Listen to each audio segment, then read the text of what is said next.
The Awesome Show starring Drew Zoromski and Jake Woodward.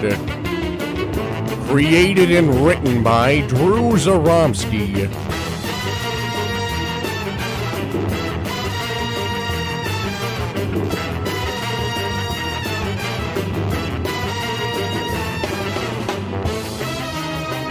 Episode 7, Lord of the Things.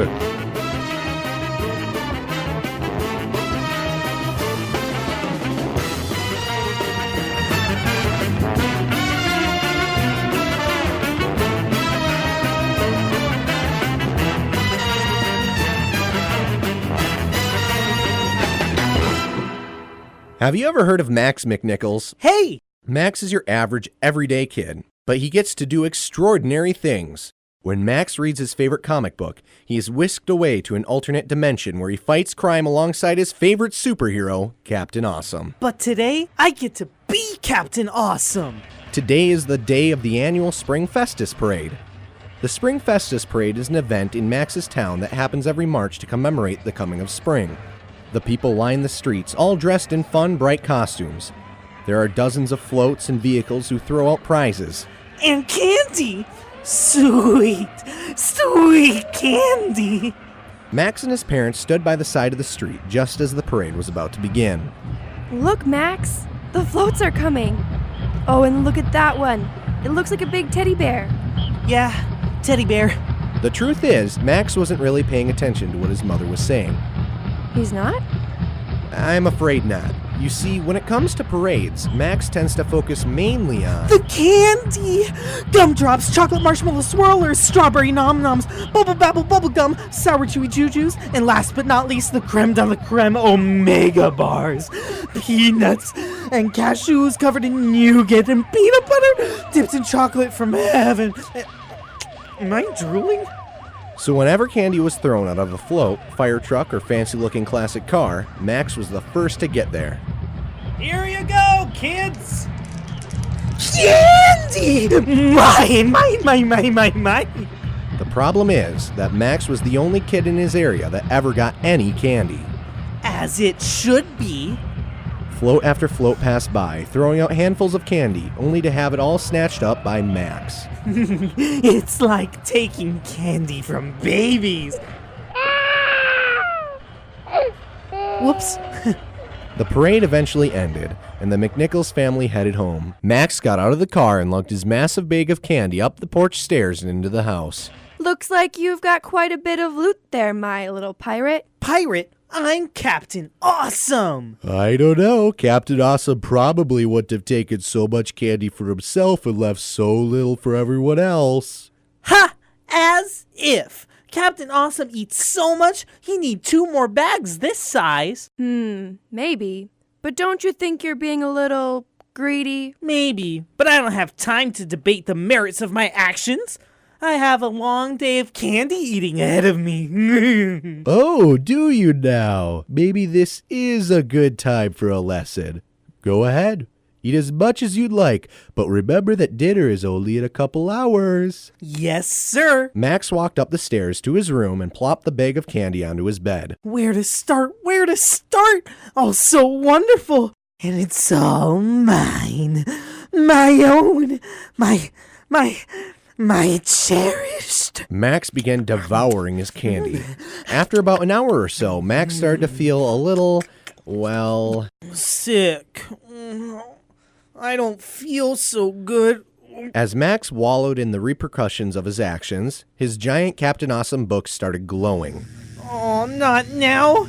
Not when I'm all sick like this. Wait, I know.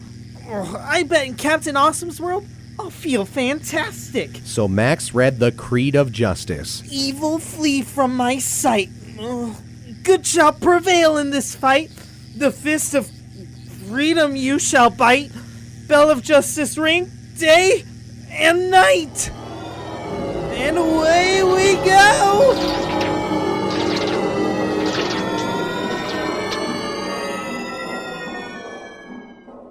Well, do I feel better? Nope. Excuse me. When Max was done getting the candy out of his system, He looked up to find himself standing on a long, sandy beach overlooking a vast ocean.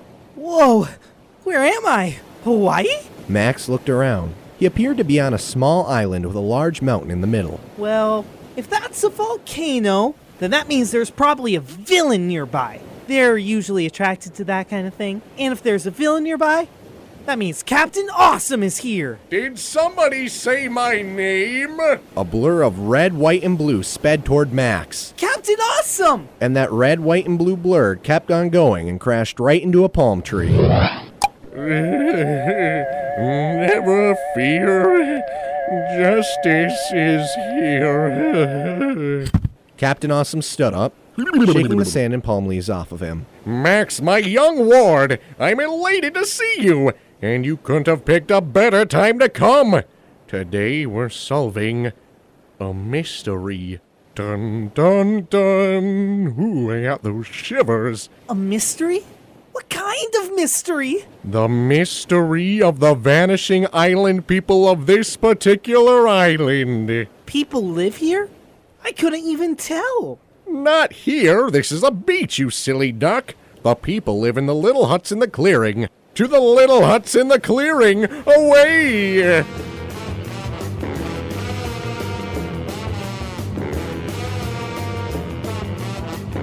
Captain Awesome led Max from the beach to the jungle. Once they walked for a brief bit, they came across a small clearing full of large, beautiful bamboo and grass huts. They were adorned with bright flowers and shining jewels. There were piles of treasures in every yard. The paths were made from solid gold and they shimmered in the sun. This place is a paradise. Why on earth would anyone leave here? Strange, isn't it? That's why I have a hypothesis. Hypothesis? Gesundheit. I believe that they didn't leave on their own terms. I think they were kidnapped. Dun, dun, dun. Ooh, I got those shivers again. Let's at least search the area for clues before we jump to any conclusions. What a keen idea. Let's start in the village. The two heroes spent the rest of the day moving hut to hut, examining every detail. All the doors seem to have been ripped from their place, as if by some massive creature. And this massive creature didn't even leave any tracks. Strange. I don't like it, Max. I don't like it one bit. I don't know where. Shh. Do you hear that? Hear what? Shh. That. I think it's coming from this antique luggage trunk. Ooh, stained mahogany and leather. Fancy. The two carefully unlatched the trunk and opened it up. Inside was a small man, about the same size as Max. He was wearing a white shirt and brown knickers, but wore nothing on his big, hairy feet. Thank you two so much. I was wondering if anybody would find me. Who are you? My name's Waldo Wiggins. I'm Max, and this is Captain Awesome. Nice to meet you. Well, Waldo, if that is your real name, what were you doing in this trunk, huh? Well, I was just... Likely story. Where did all your neighbors disappear to? Where were you the night of the 14th? What'd you do with the bodies? What's the capital of New Zealand? Whoa, settle down, Cap. Let's hear him out. Thanks, Max. I promise you, Captain, I had nothing to do with this. Well, not the kidnapping at least. In fact, I was the one who issued the distress signal before we were attacked. Attacked, you say? By whom? Not whom, but what? We islanders have always lived off of both our land and the fish of the ocean. One day, not too long ago, we discovered that the mountain in the middle of the island was full of treasures. The diamonds, jewels, gold, and silver? Correct. We were all happy with what we had at first, but soon we craved more and more.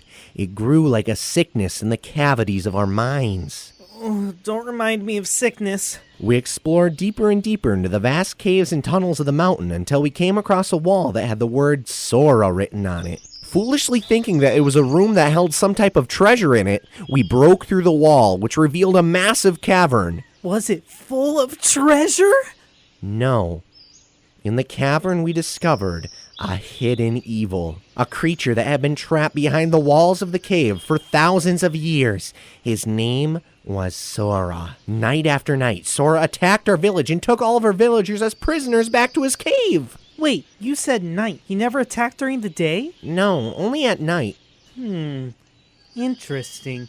I managed to hide myself away in my trunk, like a coward. Maybe you were a coward then, Waldo, but I think I know a way that you can redeem yourself. How?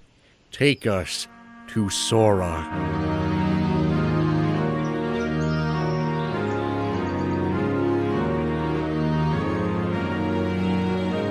The three heroes started their quest to find the lost villagers and to vanquish their captor, Sora the Great and Terrible. Over stream and through field, through fire and over mountain, our heroes pressed forward. Actually, the cave was just right down the path. And why are you talking like that? Sorry. Where was I? Oh, here we go. Waldo led our two heroes to the mouth of a large and dark cave. Oops, it looks like I forgot our torches. I guess we'll have to head back. Don't worry. I'm sure I have a gadget in this utility belt of mine. Oh, good. Ice sword? No. Heart-shaped parachute? No. 15-foot stapler? Nope. Super bright mega flashlight? Yes, please. Max activated his super bright mega flashlight gadget. The three of them traveled down the winding tunnels of the mountain until they reached the tunnel just outside Sora's lair. This is it. No more than 100 feet from here, and around the bend lays Sora. I suppose I should turn off my flashlight then. So what exactly is this Sora? A giant rock monster? A hairy ape-man like the ever-elusive Sasquatch? Or perhaps a, gasp, fire-breathing dragon? No, don't be ridiculous. It's just a giant bat-like creature with wings as broad as bridges and teeth as sharp as knives. Oh yeah, that's much better. Now I have a plan. You two go in there and fight the monster, and I go back to the village. Sound good? Okay, good. Not so fast. I think I have a better plan. I'll go in with my invisibility gadget and scout out the area first. Then we'll know what we're up against. Yes! And I'll leave. Actually, that doesn't sound like such a bad idea. Why don't you head back to the village where you'll be safe? Where's the part where I fly in, punch the monster square on the old jaw and yell, "Taste liberty, fiend!" That's not until I have time to scout out the area. I'll radio you when it's time for face punching. Take my super bright mega flashlight. You might need it. Gotcha. Max activated his tool belt and selected Gadget 12A7, the invisibility gadget. Once he activated it, he vanished. All ready to go, little buddy? As ready as I'll ever be. Max walked forward through the tunnel and slowly turned the bend. In front of him lay a vast cavern. The cavern was lit up, full of what looked like to be thousands of luminous mushrooms. Max crept forward, inching into the cave. In the back corner, he noticed a large object. As he got closer, Max realized that this large object was a massive cage. Inside the cage were hundreds of short people. The villagers. Who dares enter my cave? Max froze. The air filled with the sound of flapping, and a strong breeze filled the air. Max looked up to see a giant bat-like creature descending from the roof of the cave. The creature landed on a large stalagmite and began to look about the room. It was larger than a man and had wings that spread wider than four. It had long claws and razor-sharp teeth. Well, am I going to have to search for you, or are you going to come out yourself? Hello? Are you the one they call Sora? I've been called many things. The terror of the night, the screeching horror, wings of fear, Swaggy G, but those were my college days. Sora is one name of many. Just then, Sora leapt to another stalagmite, searching for Max. Well, Sora, I have come only to see you. I've heard stories about your greatness. I just wanted to see if they were true. And now I have. So, goodbye. Not so fast. I know why you're really here. You do? What do you mean? You're here to take my prizes, my collection. What collection? Sora leapt up and landed on a stalagmite next to Max, who quickly and quietly slipped to the other side of the room. You know of what collection I speak. Actually I don't. The mushrooms? No, those mushrooms grow so rapidly that if you were to take any from me, it wouldn't matter. What you seek is my real prize, my collection of people. The islanders in the cage? Of course.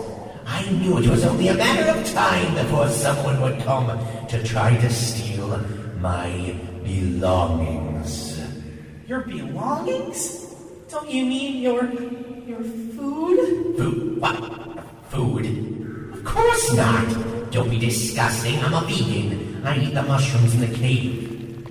Eating people? Just the thought of it. Yuck! Oh, sorry. I just thought... I don't hoard people to eat, I collect them. They are my prizes. Once I have one, I just can't stop. I need more. I desire them. I yearn for them. I crave them. You're weird. Weird? Weird, says the creature that remains in hiding. Come out so I may see if you're a fit. Fit for what? My collection! Just then, Sora leapt off of its perch and began flying all around the room, dipping and diving over the cave floor. Max ducked and dodged Sora's attacks.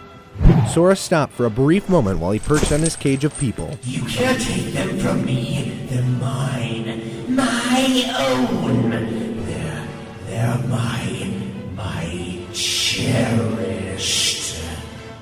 I told you I'm not here to steal them. Maybe set them free. The only thing I hate more than thieves are liars.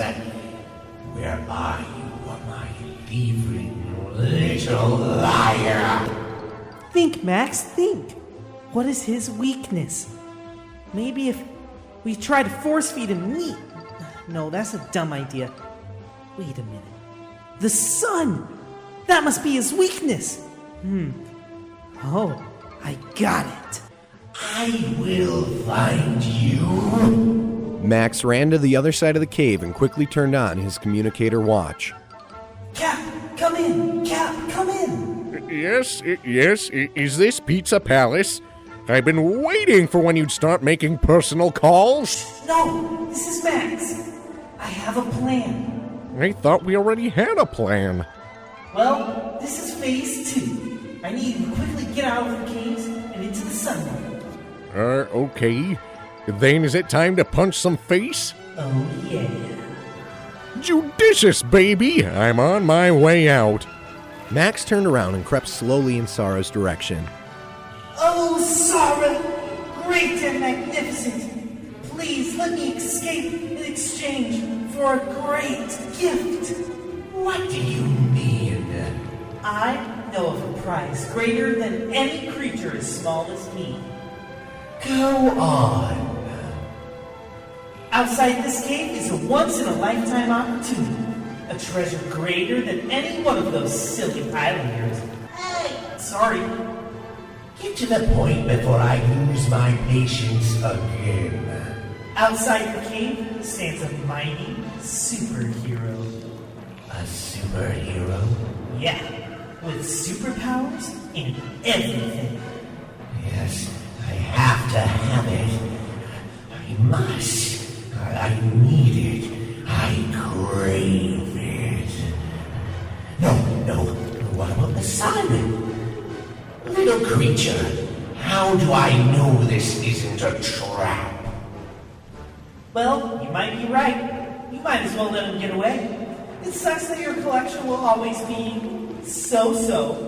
After all, no collection is complete without a real-life superhero. Sora's eyes started to twitch. The twitch moved down his neck and into his arms, then down to his legs. Soon Sora's whole body was shaking. But I can't. What about the... I must. It will be mine. Sora leapt into the air and flew to the mouth of the large cavern. Oh boy, here we go! Better let Cap know! Max Cap! Sora's coming! Hear you loud and clear, big buddy.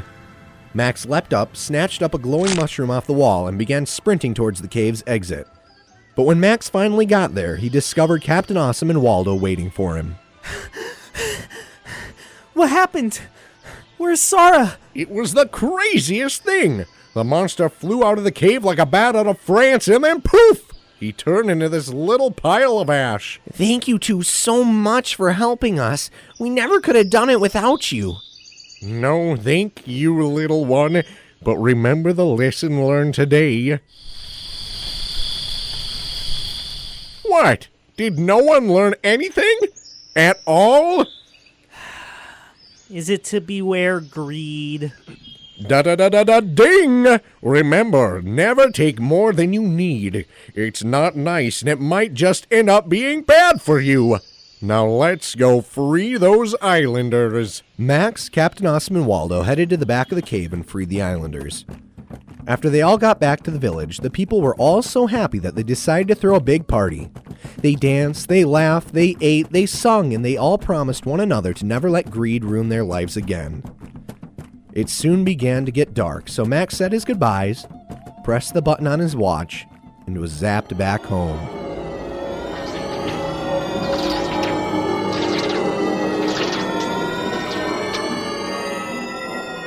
When Max got home, he ran downstairs and apologized to his mom and dad for how greedy he had been.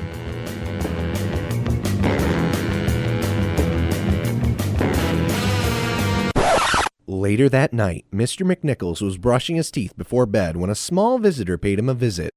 The purple slime crawled out from underneath Max's bed, slipped down the hall, and oozed onto the bathroom linoleum right behind Mr. McNichols. Right as Mr. McNichols bent down to spit out his toothpaste, the slime rose up in the shape of a man and engulfed him, morphing onto his body and turned invisible. Whoa! What was that? I must just be tired.